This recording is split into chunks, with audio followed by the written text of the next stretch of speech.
The Tell It Like It Is podcast is brought to you by Emmanuel Production Group, Firm Foundation Home Inspections, Elisa Edwards of Watson Realty, and Jeff Ackler of Merit Financial Advisors. Hey, welcome to this week's edition of Tell It Like It Is with Carl Jackson. I'm glad that you could be with me today. Today will be a very, very exciting show, I believe, and a very thought-provoking show, so I'm glad that you can join us. Make sure you tell your friends about us. You can follow us on Twitter at Carl Jackson Show. Also, read the latest columns I have at carljacksonshow.com. And again, we appreciate you being here, streaming with us live on Facebook Live and also on YouTube. So, the question I have for you today is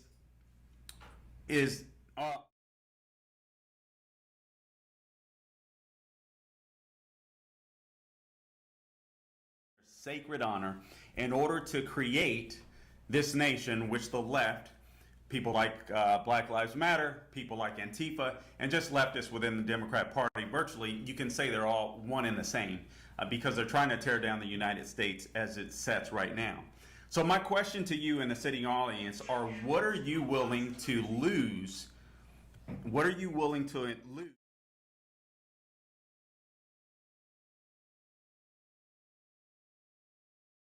Enjoy in order to save the country?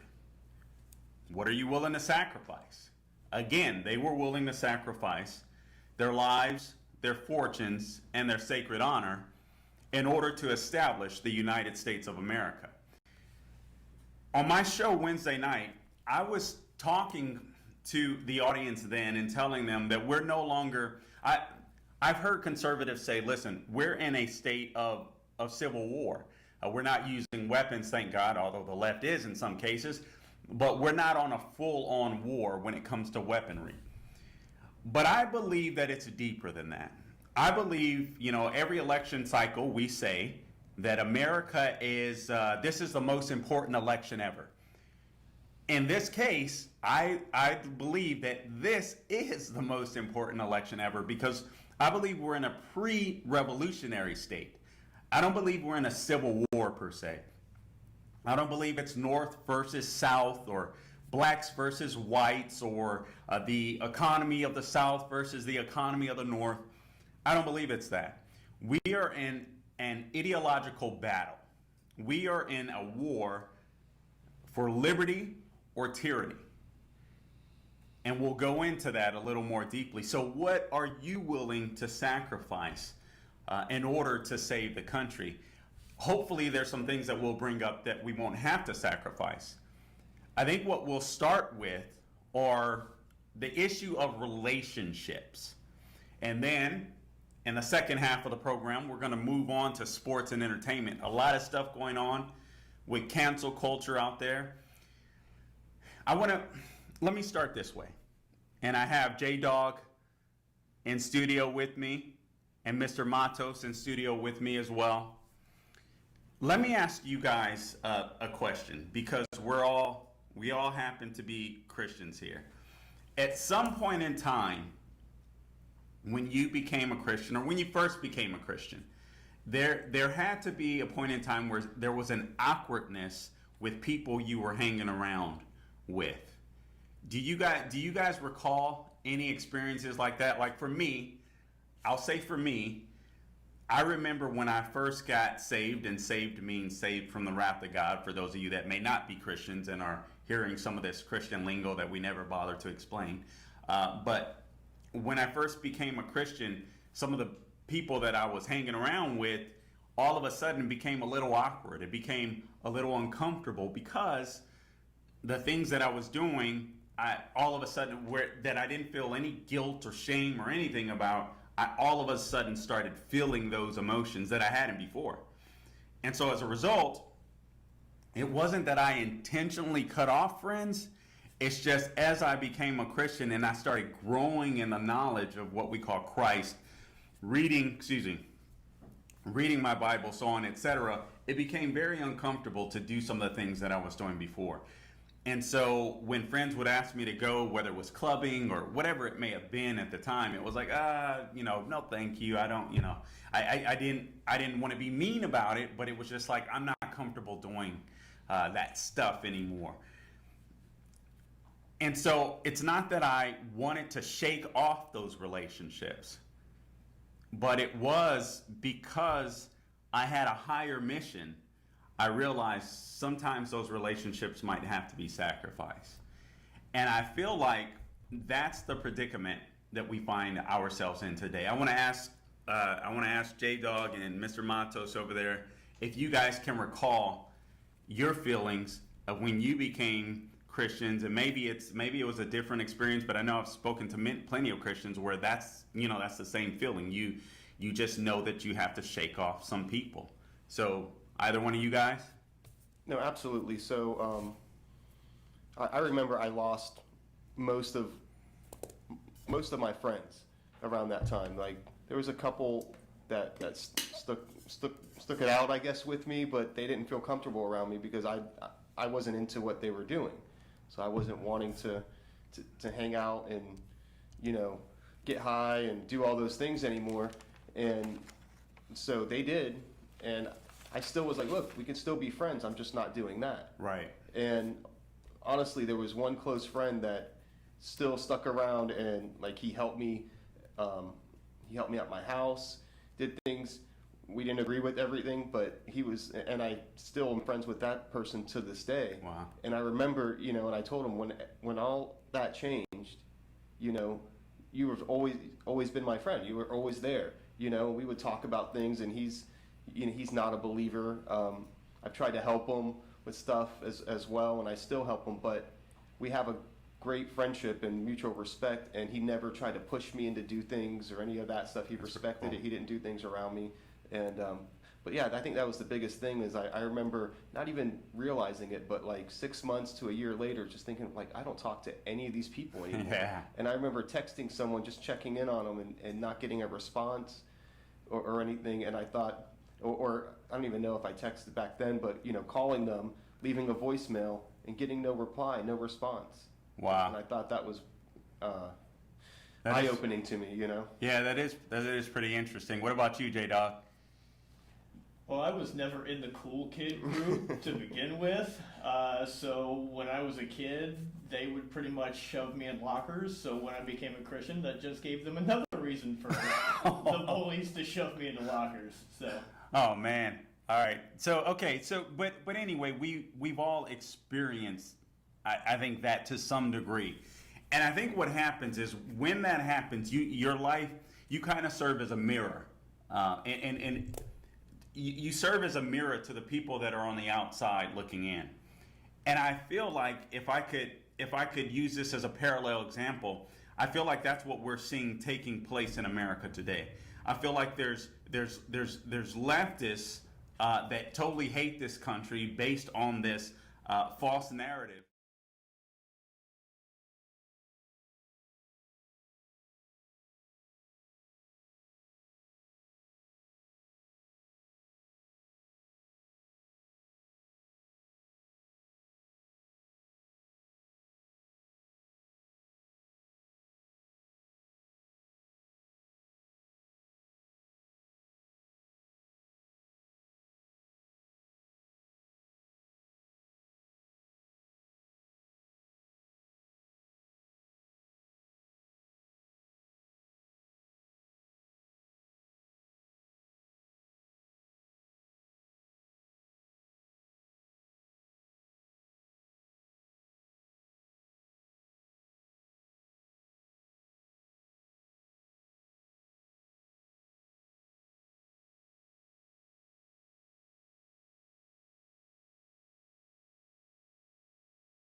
to express my point of view.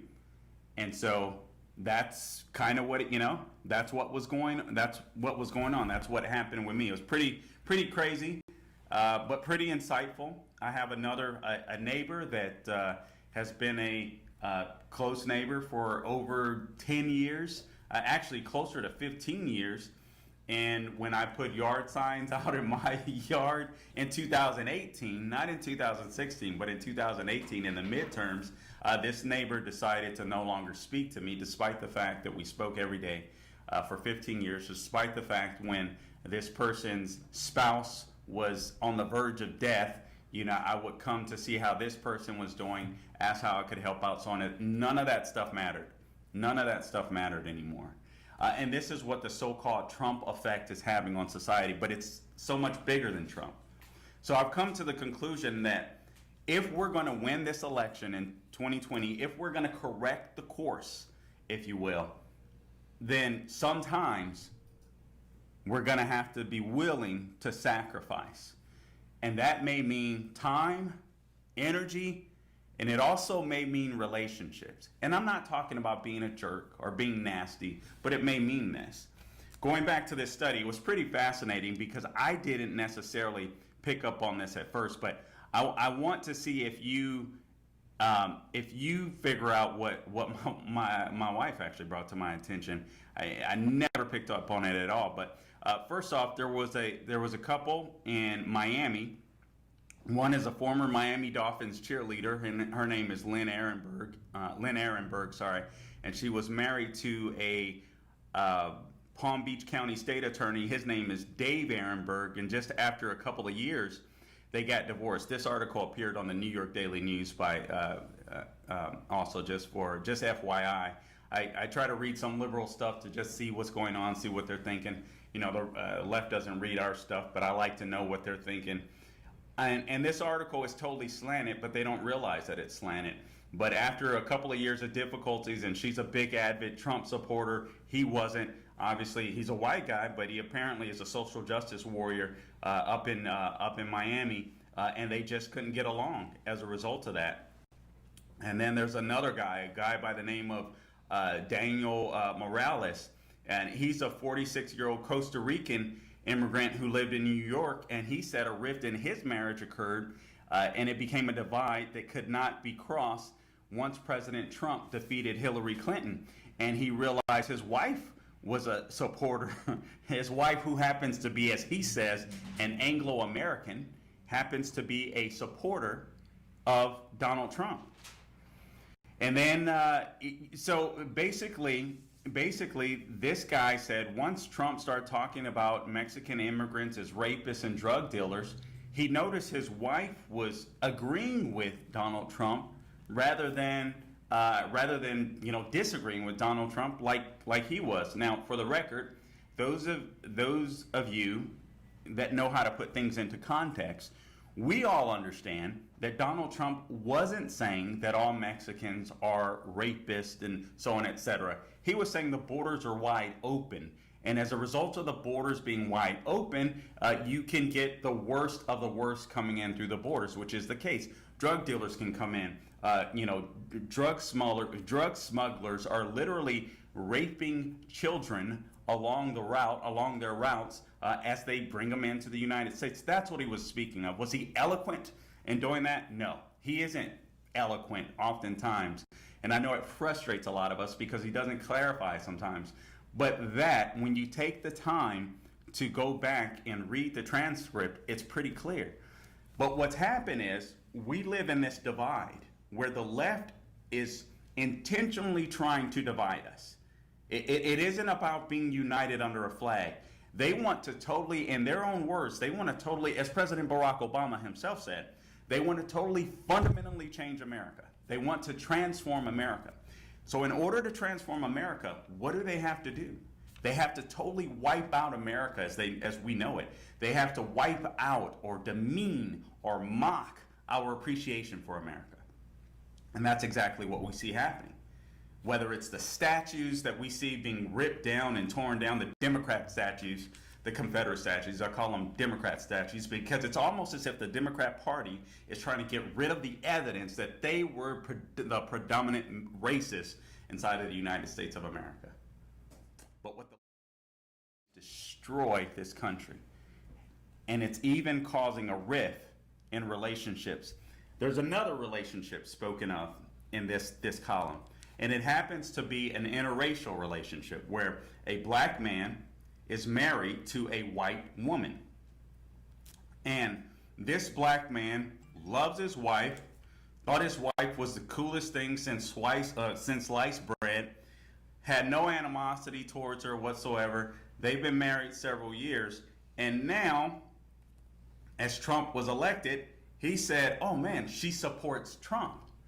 So now, all of a sudden, after they've been married for several years, he's now saying, I didn't know that my wife had these feelings of misogyny and racism and xenophobia and homophobia inside of her.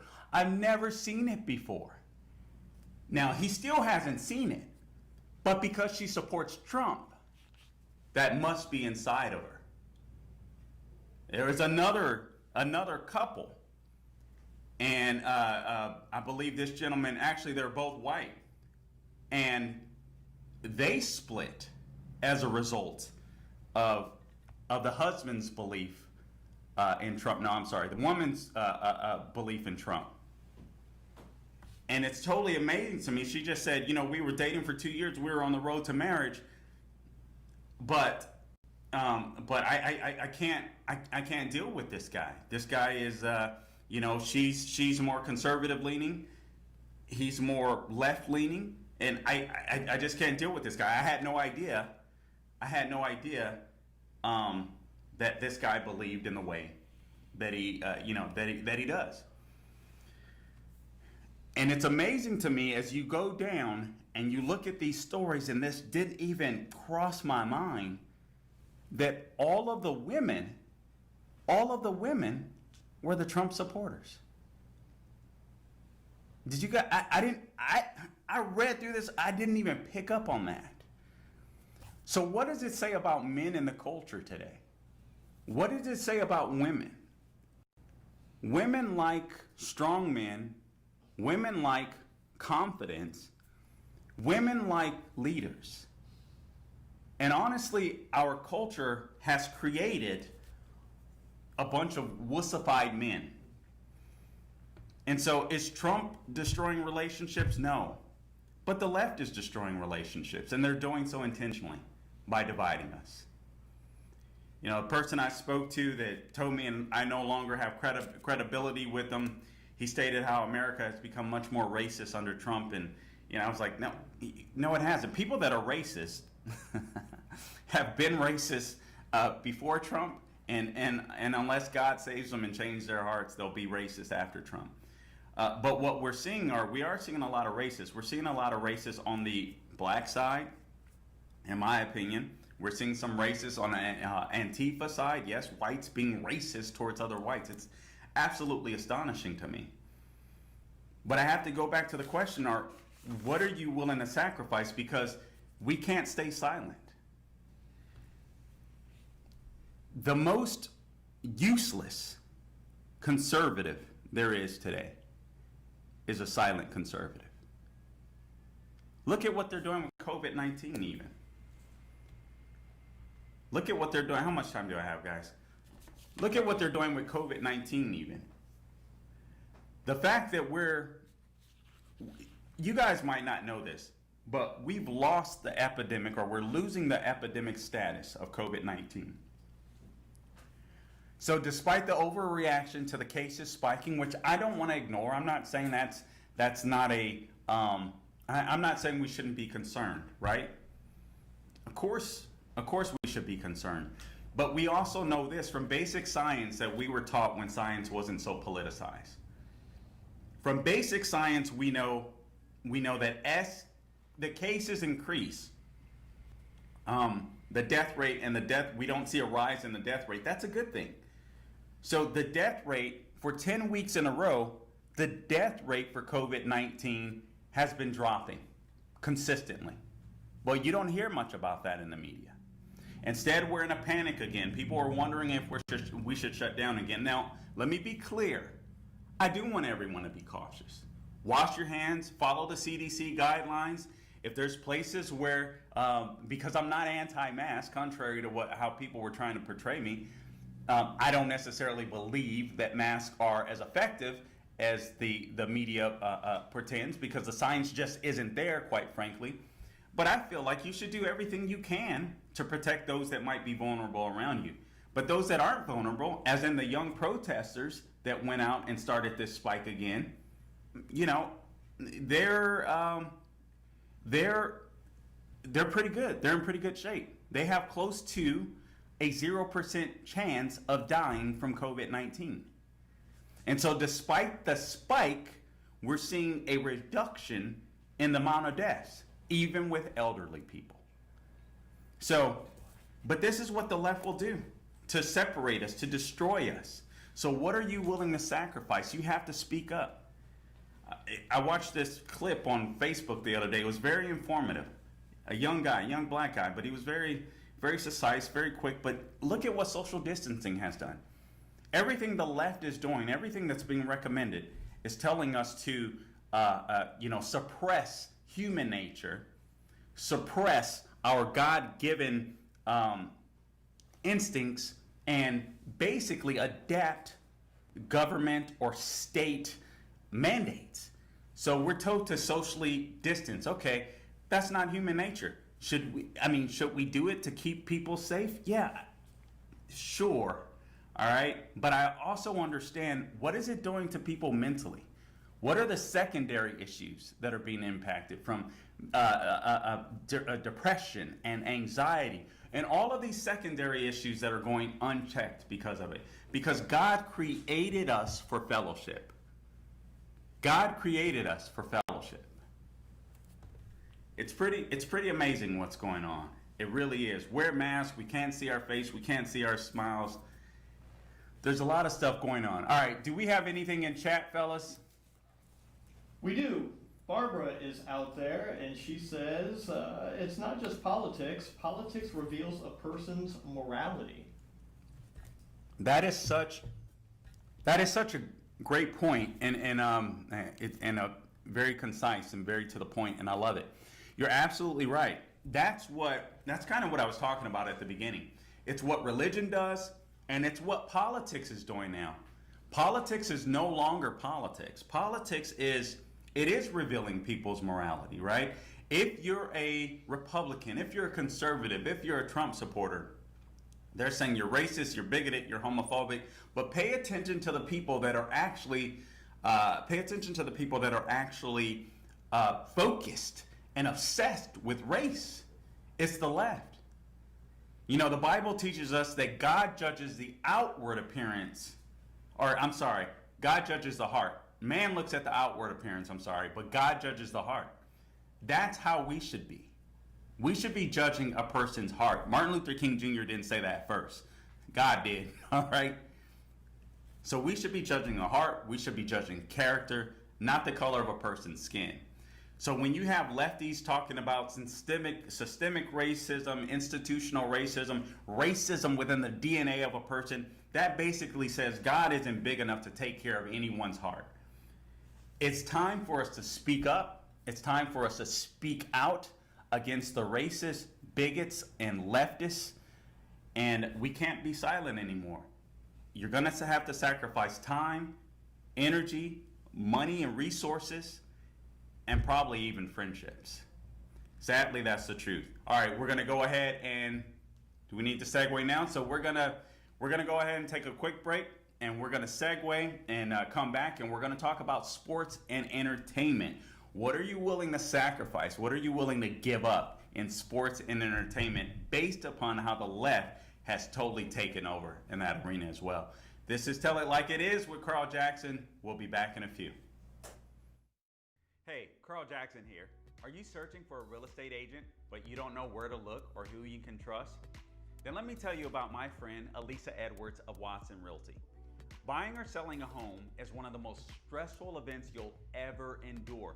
So you need an agent like Elisa, who is consistently recognized as a top-selling listing agent at Watson Realty, to put your mind at ease by making your move as smooth as possible. Elisa Edwards' extensive experience in real estate, combined with her marketing expertise, vast knowledge of the Central Florida area, and the integrity, professionalism, and personalized service she offers every client, is just what you need to find your dream home. What are you waiting for?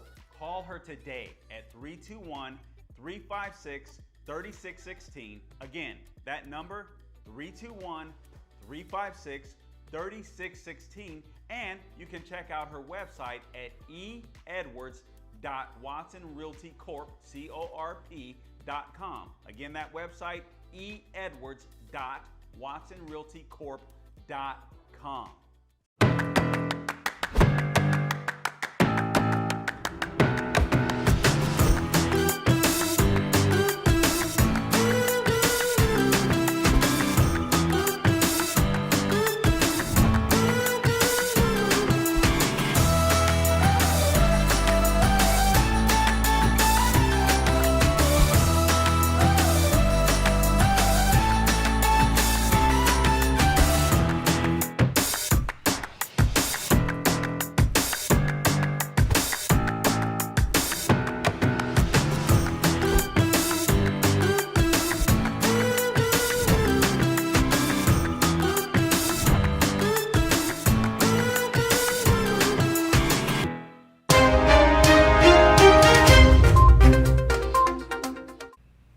Hey, welcome back to Tell It Like It Is with Carl Jackson. Thank you for joining us today. Be sure to share this with your friends, the show, if you will. You can catch us, obviously, because you already are, on Facebook Live, streaming live, and also on YouTube.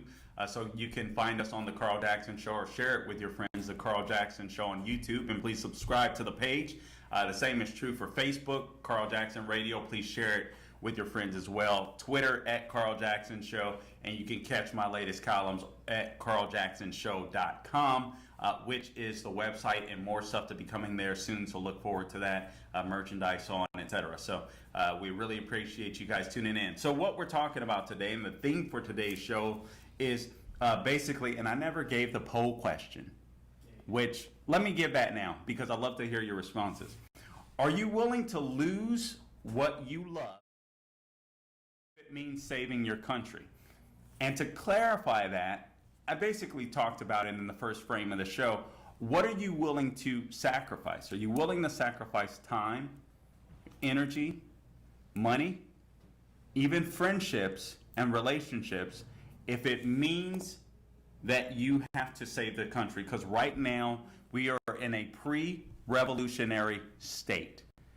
The battle for November 2020 isn't about Republicans and Democrats, which I feel like, are you guys, J-Dog and Mr. Matos, are you guys feeling like Republicans and Democrats are becoming more like Crips and Bloods? Like, it's becoming so nasty out there. I feel like we have to keep our eye on the prize. We have to remember what we're fighting for. We're not fighting for Republicans to win. I feel like this thing is even bigger than Trump, but I can tell you quickly why the left is so scared of Trump is because he follows through on his promises when given the opportunity. He wanted to get so much of his stuff passed and hurry the legislation for Republicans, but you had a weak-kneed Paul Ryan, so on, et cetera, that just wouldn't do it. But the left knows that this guy will make America great again. The left knows that this guy will preserve the Constitution, and they're in a mad rush after this George Floyd chaos that happened in Minneapolis. They're in a mad rush to bombard the system, overwhelm the system, create chaos, because they feel the same way, that they could lose it all in November. So I want you to understand that the fight leading up to November 2020 isn't about Republicans and Democrats. It's about liberty and tyranny, because the left wants to rule over you. Black Lives Matter wants you white people kneeling. That's where we are. Speaking of kneeling, Colin Kaepernick, former NFL player, could you ever call him a star, J-Dog? Would you ever say that Colin Kaepernick was a star of the 49ers? No, he had one statistically very good season. Other than that, no. Other than that, he sucked like chicken butt. All right. That's a new phrase that I just coined. All right, so that is, he did. The guy, all right, when Colin Kaepernick first came on the scene for the 49ers, he was useful because he could run. He was hard to catch. He was never a great passer, but he was hard to catch. And he could throw some too. He has an arm like a rocket, not necessarily accurate, but is a powerful arm. But once teams figured out his recipe, it was no longer any good. And so Colin Kaepernick, or Colin Kaepernick as I call him because he's a pain in the patootie, decided to throw a hissy fit. He lost his starting position with the San Francisco 49ers and he sat on the bench. And then the media basically gave him an out by asking him, was he protesting, this and that? It was almost spontaneous. And as a result, this guy has figured out a way to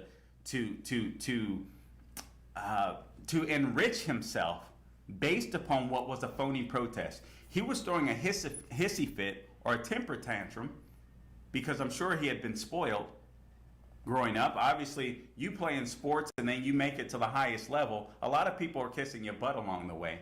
He decides to throw a hissy fit. It turns into this big thing. He's dating this girl that happens to be a social justice warrior. Voila. Great opportunity to become this new icon of social justice warriors. So he disrespects the flag by kneeling during the national anthems. He claims that it's for police brutality. So I don't know why he's not out in the community trying to work with blacks and cops and work together to try to solve that issue if it is indeed an issue. Instead, he decides to kneel. Some other players, NFL players, follow suit. But the question is, again, what are you willing to give up and sacrifice? I want to know if Mr. Montos and J-Dog are going to go as far as me. I've decided that I'm not going to watch NFL football. And let me tell you something. I love NFL football. I mean, okay, all right, I'm just going to say it. Jesus help me. Because I like to go to church on Sunday, and I like to speed home, and I like to hear before the game even starts. I like to hear the commentary, even before the games. I eat it up. I love it. And then I sit there and I watch the game all by my lonesome because my wife works on Sunday, so I can enjoy that. And that's gone for me. I'm not going to do it. I'm not going to listen to it. I'm not going to do it. At least for this year, I'm going to totally sacrifice. I'm going to fast it. You guys where are you guys at on this? I'm just going to watch the Bucks games. Is that okay? That's the only thing I'm going to do. We haven't had a quarterback in years. I got to see what happens.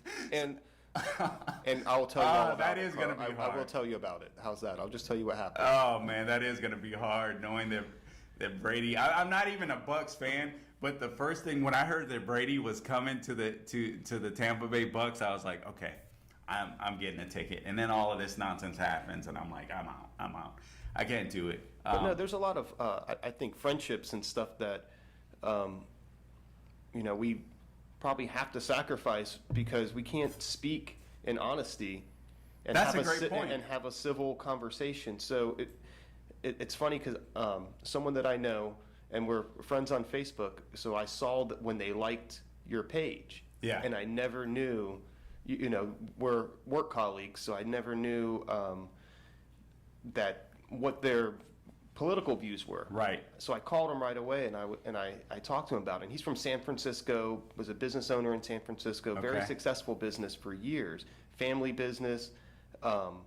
Future sponsor? Sister's working for him? No, because he said that the liberal Democrats destroyed his business, destroyed his family's, they had restaurants and stuff like that, and they had to close it all down because it got so expensive, and they sold everything. He moved here, but he was telling me, he goes, and he knows some people in the political realm there too.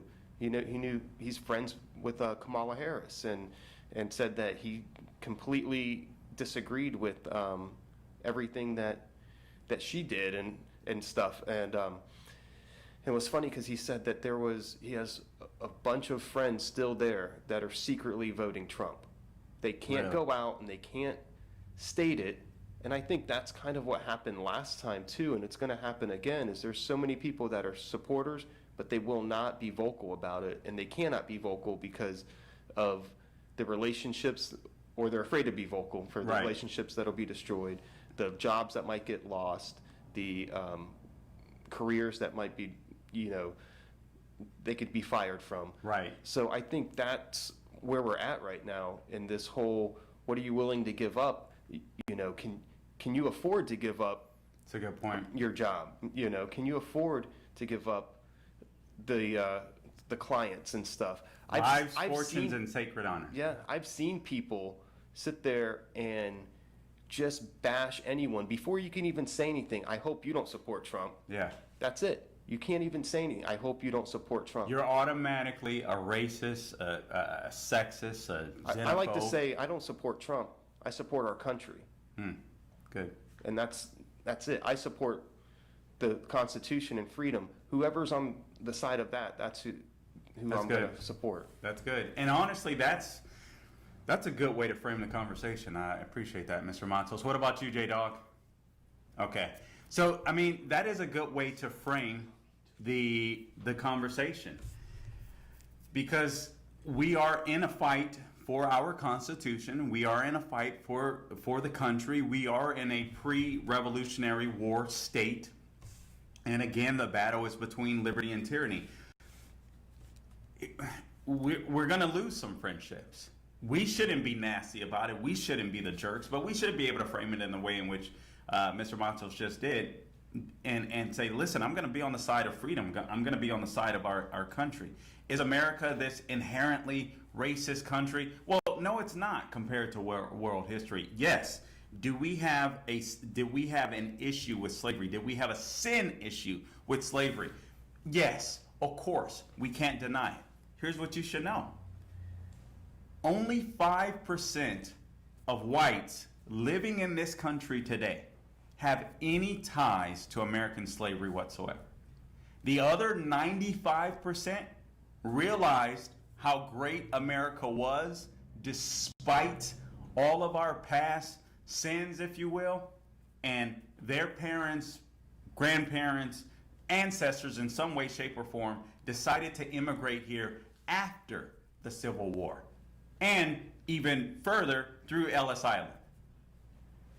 So first off, 95% of people have nothing to do with your argument. Then let's look at slavery in light of world history with this fake Colin Kaepernick, because Disney is doing, I can't believe what Disney is paying this social justice fake punk. How are you a black activist when you're half white, raised by white people? It's so astonishing to me. I lost my train of thought. Where did I say I was just going? Can you guys remind me? All right, the history of slavery. So something that the left tries to say is that America created the slave trade. So I've shared this information with you before, and I just want to go through it quickly because I want you to understand that slavery was a world problem, and slavery has existed throughout the creation of the earth, throughout mankind. Slavery has always existed. The question is, who ended it? Who ended it? Despite the fact that slavery has existed since the beginning of time, who had the courage to end it? Only one nation. One nation. And that is the United States of America. Now, did you guys know that white Europeans were sold into slavery? Yes, it's true that blacks were brought here, not by their own accord. But let's debunk the myth that white Europeans went to the continent of Africa, had a huge butterfly type net like they did on the series Roots with Kunta Kinte, and captured them with a big net or something. It's silly. But that's what a lot of people believe. And unfortunately, on college campuses where you have some of the brightest minds, the smartest people, but the smartest people have been fed wrong information. They've been reading fiction novels written by Howard Zinn on American history rather than true American history. And as a result, you have all of these people on college campuses, white, black, Latino, doesn't matter, that absolutely hate America and believes America has this original sin. And they never see America from the perspective of the good that we did in ending slavery. We talk about Native Americans and taking their land. Well, Native Americans took other people's lands. Native Americans enslaved other Native Americans. Native Americans even enslaved blacks. Native Americans were so brutal amongst each other, not only would they kill each other, some of them were cannibals. They would literally eat each other. Well, we can't talk about that. We can't talk about that. When it comes to land and land acquisition back in the day, it was brutal. This was the way of the world. But going back to slavery, so we had 300,000 black slaves that landed in the North American colonies. And this whole 1619 project, absolute joke. You can go back, I forget the lady's name, Nicole Hannah something.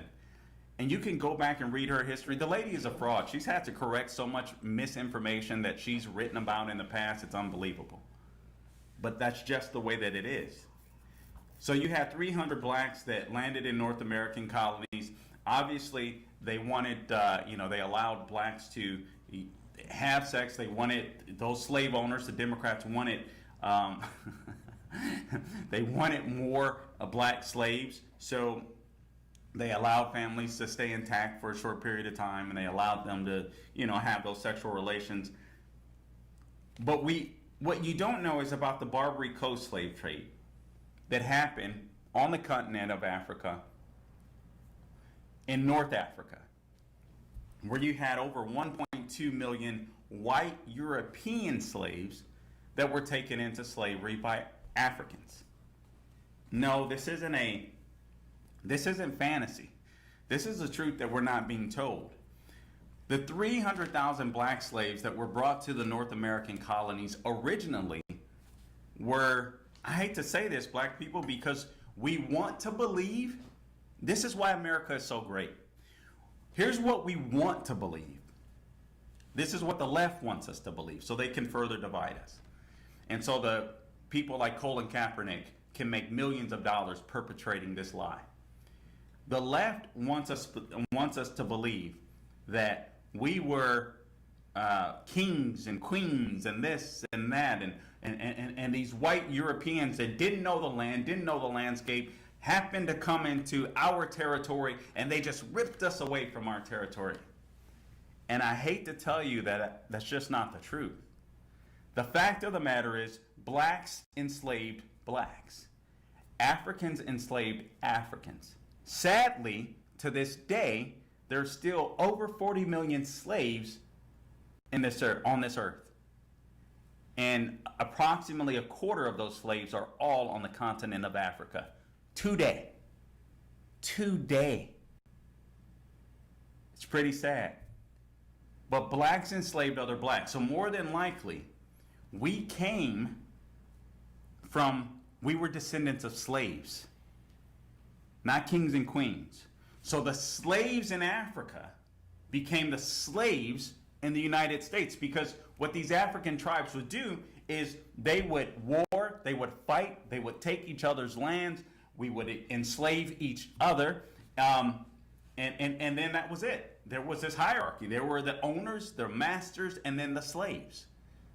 And sadly, many of our ancestors became slaves. And so they were enslaved in Africa, and they were treated badly in Africa, especially in the Middle East by Muslims. That's where it really became brutal and racial, because Muslims treated black slaves the worst. I know you can't say that in today's politically correct culture, but that's what happened. That's what happened. So you had Europeans that were enslaved. You had Indians that were enslaved. Indians enslaved up to 20 to 40% of their own people. They even had some black slaves. And that's just the way of the world. Slavery was the way of the world. I'm not mad at the Africans that sold us into slavery to U.S. explorers or what have you. I'm not mad at them, and neither should you be. America, with all of its flaws, because of our amendment process, has become the greatest nation in the world. And yet, we have these social justice warriors that are out to destroy any and everything possible. So Colin Kaepernick, or like I like to call him, as I call him, Colin Kaepernick, has teamed up with Disney for racial injustice programs. Guys, let me say, this is why we can't stay silent anymore. Because you have people like Colin Kaepernick and these athletes that have tons of influence when it comes to our children. And if we don't start speaking up and telling them about the greatness of America, we'll lose it. Because the only people that can save America is us and the next generation coming up. Or I think it's gone. America as we know it, I believe, is gone. So they use people like Colin Kaepernick, and Colin Kaepernick doesn't mind being used because he's making a lot more money doing this than he would in the NFL now. In fact, I think he'd already be out of the NFL had he continued playing. But now he can use this stuff, and people like morons at Disney, the CEO, Bob Iger of Disney, will partner with him. They're creating a series of programs, and I'm quoting from an article on Breitbart, from the perspective of black and brown communities, including a docuseries on his own life. Now again, Colin Kaepernick is biracial. Raised by whites. It was a coach, I forget what college he attended, but whatever college he attended, he wasn't necessarily NFL bound, but he had a white coach that fought for him, that would send out video of him because he really believed he had potential to be an NFL success story. So look at all that systemic racism that this biracial kid experienced. Unbelievable. White people taking him in. How dare they? A white coach helping his career? What a racist. That's the story of Colin Kaepernick. But yet, he's going to preach to us about the injustices within America. The program will span Disney platforms, Hulu, Pixar, and ESPN. I hope if you have them, I hope you're willing to sacrifice a little enjoyment and get rid of them. I will not listen to ESPN. I will not watch ESPN. I will not bother with Pixar films. I will not bother with Hulu as long as this guy is a part of this stuff. Colin contends that he intends to elevate black and brown directors, creators, storytellers, and producers and inspire the youth with compelling and authentic perspectives. So wait a second, does that mean you're not going to watch Hamilton on Disney Plus? I'm not going to watch Hamilton. Thanks for bringing that up, J-Dog. And we do need to go to chat, by the way. But no. Oh, that is a great question. You put me in a bind. I actually kind of wanted to see. I wanted to see Hamilton. But no, I won't watch it because it's on Disney Plus. You're absolutely right. I like art. I like artsy stuff, guys. I like artsy stuff, but I got to sacrifice too. What do we have on chat? Couple of things before we get to the chat. You mentioned Nicole Hanna. You were referring to Nicole Hanna Jones. She's the creator of the 1619 Project. And Colin Kaepernick went to the University of Nevada, Reno. We've got 3 things on chat here. I'll roll them off one at a time and let you pontificate on them. First is from Michael Brady. He says, the only games I will watch are ones with my guy Tom Brady. He's got to be related.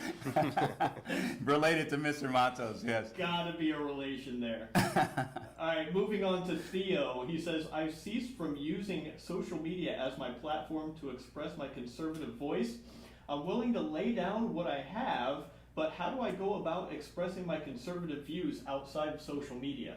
Man, that is a great question. Obviously, I think it's time for conservatives and Christians to get educated and more deeply involved in politics.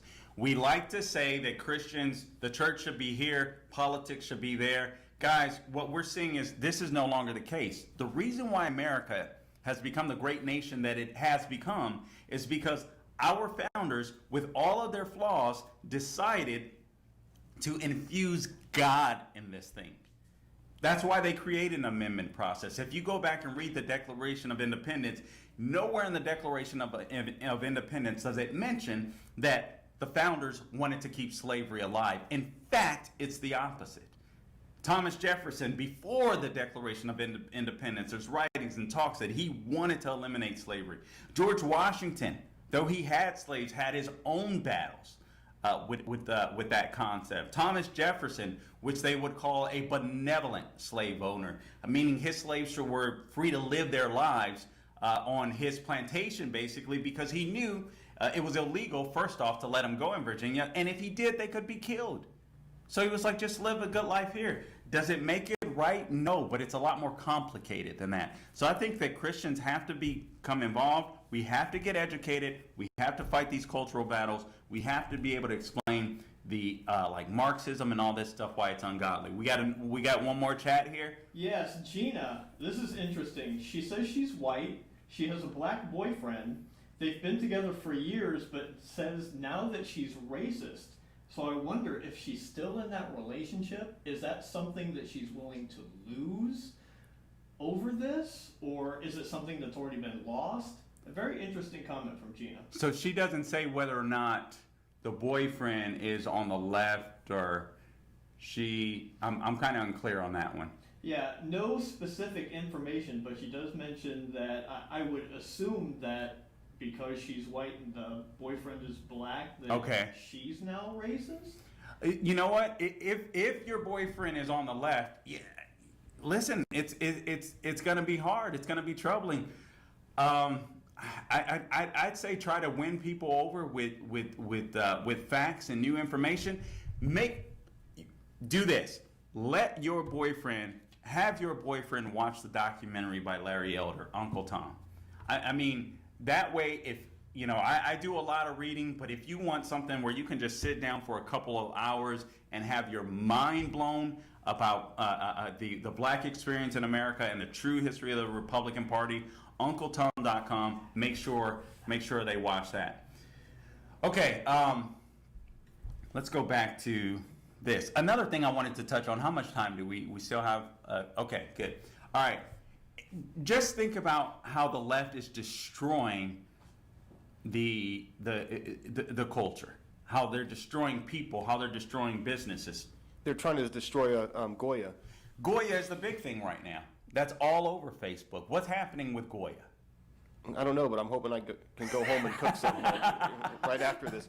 But well, no. So the CEO of Goya, he's on he's part of a commission there, and he just won't speak against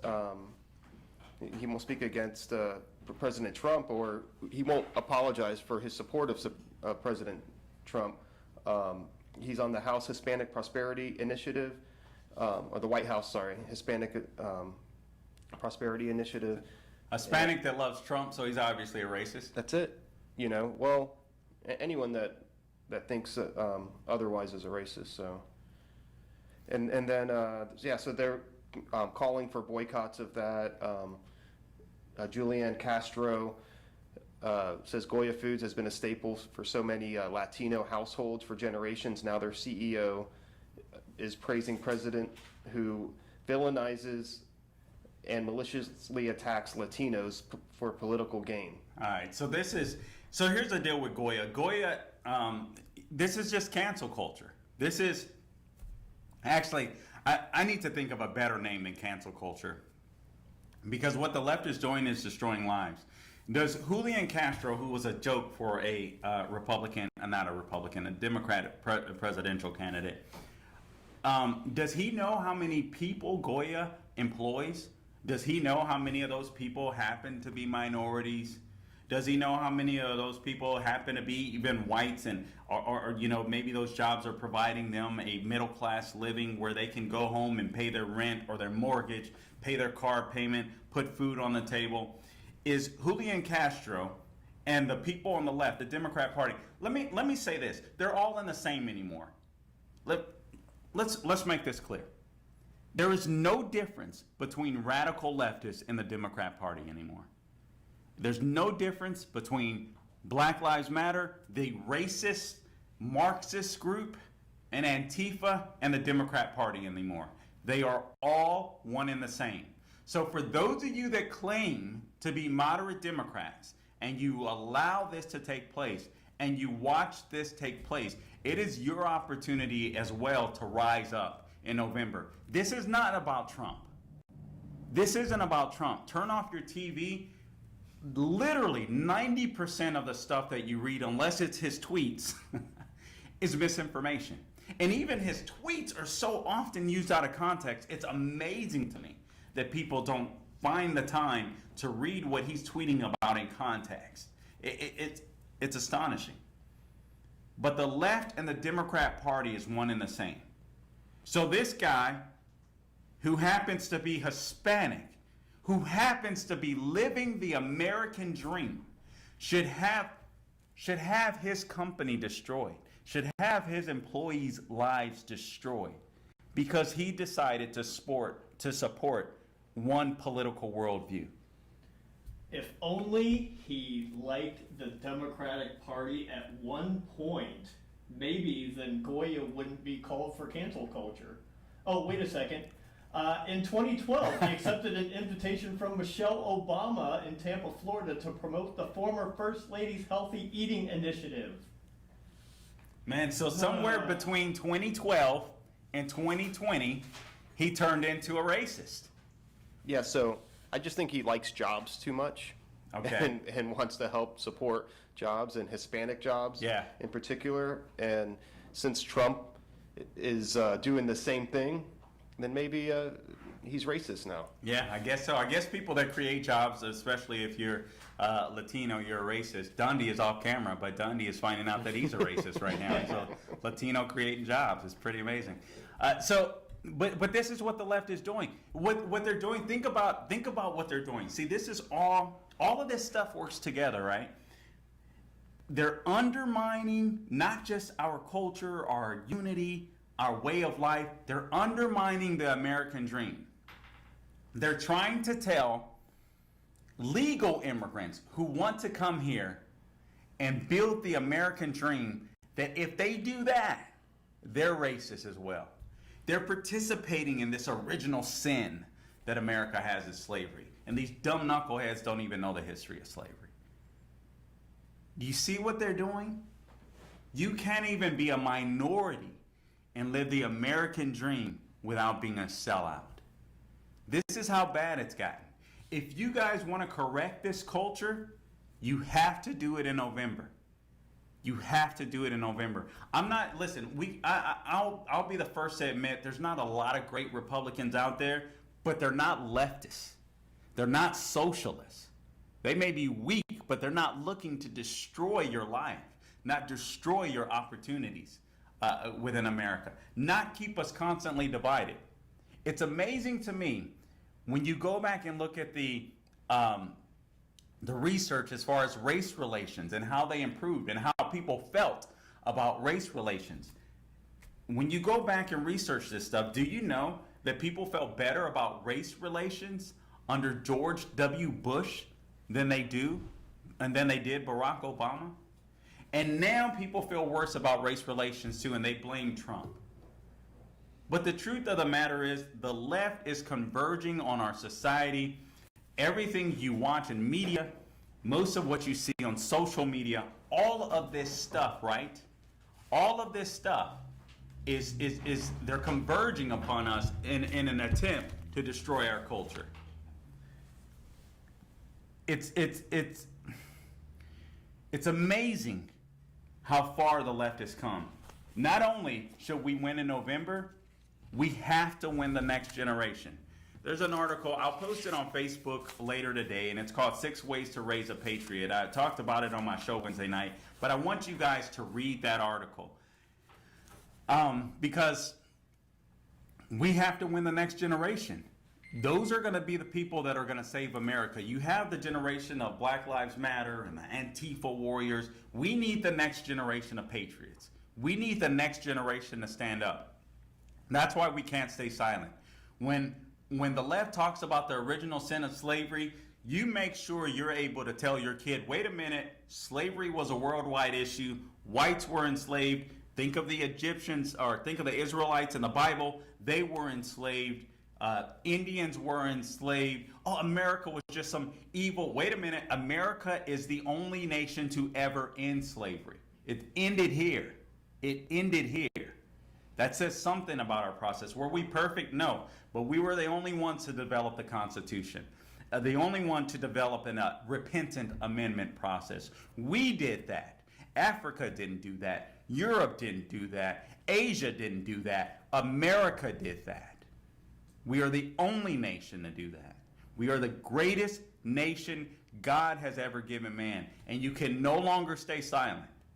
You can no longer stay silent. It is time to stand up and protect this country against the godless, racist, Black Lives Matter, Antifa, college professors, and all of these people that are trying to intentionally destroy us and ruin our way of life. All of these social justice warriors, I see these little social justice warriors on Facebook and so on building their platforms, have no clue what they're talking about. Everybody's racist. Everything is racist. They don't have no clue what they're talking about. Turn them off. Do not give them an audience. They don't deserve it. They have no clue what they're talking about. No concept of world history. No concept of American history. Except that they're black and they're offended by everything. Except that they're white liberals and they're offended by this, and they want to somehow admit that they have systemic racism flowing in their DNA. What morons, because if it's systemic and in your DNA, you can't get rid of it. And God can't heal it even. So that puts the government above God. This is how dumb we've gotten. We have to speak up. November 2020 is our chance to speak up.